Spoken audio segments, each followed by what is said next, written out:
Assalamualaikum warahmatullahi wabarakatuh. Yang saya hormati Ibu Maktocha selaku dosen pengampu mata kuliah kurikulum dan pembelajaran, serta teman-teman sekalian yang saya banggakan. Perkenalkan, saya Kirana Nurisabila, NIM 1862005222157. Di sini saya akan memaparkan materi mengenai komponen-komponen pengembangan kurikulum. Ada dua materi yang akan saya jelaskan, yaitu yang pertama kurikulum sebagai suatu sistem, dan yang kedua komponen-komponen pengembangan kurikulum. Sebelum memulai penjelasan, apa sih pengertian kurikulum sebagai sistem itu? Jika kalian belum tahu, kita akan membahas materi tentang pengertian kurikulum sebagai sistem sebagai berikut. Kurikulum sebagai suatu sistem. Kurikulum sebagai suatu rancangan dalam pendidikan memiliki posisi yang strategis karena seluruh kegiatan pendidikan bermuara pada kurikulum sebagaimana sentra kegiatan pendidikan. Maka di dalam penyusunannya memerlukan landasan yang kuat melalui pemikiran dan penelitian secara mendalam. Dan pada dasarnya kurikulum merupakan suatu sistem yang terdiri dari beberapa komponen-komponen suatu lembaga pendidikan itu.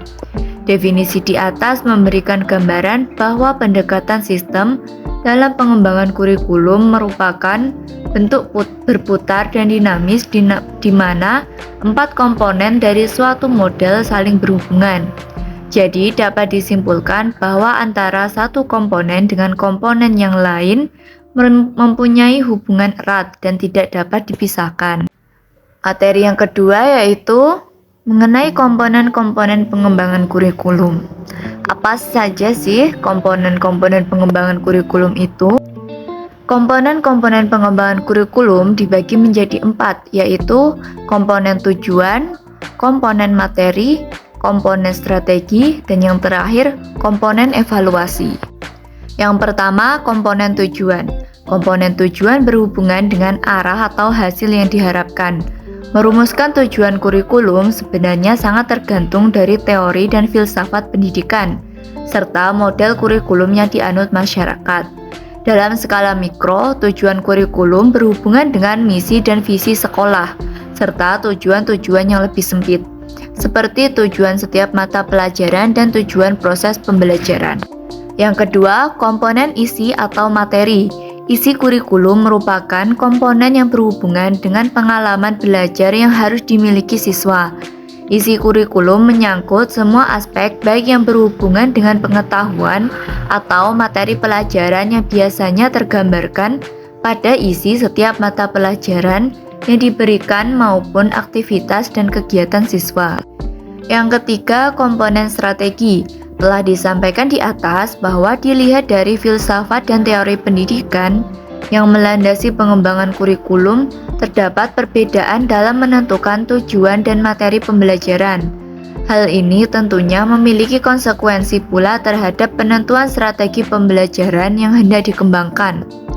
Apabila yang menjadi tujuan dalam pembelajaran adalah penguasaan informasi intelektual, sebagaimana yang banyak dikembangkan oleh kalangan pendukung filsafat klasik dalam rangka pewarisan budaya atau keabadian, maka pembelajaran yang dikembangkan akan lebih berpusat kepada guru. Dan yang terakhir yaitu komponen evaluasi. Pengembangan kurikulum merupakan proses yang tidak pernah berakhir. Proses tersebut meliputi perencanaan, implementasi, dan evaluasi. Evaluasi merupakan komponen untuk melihat efektivitas pencapaian tujuan.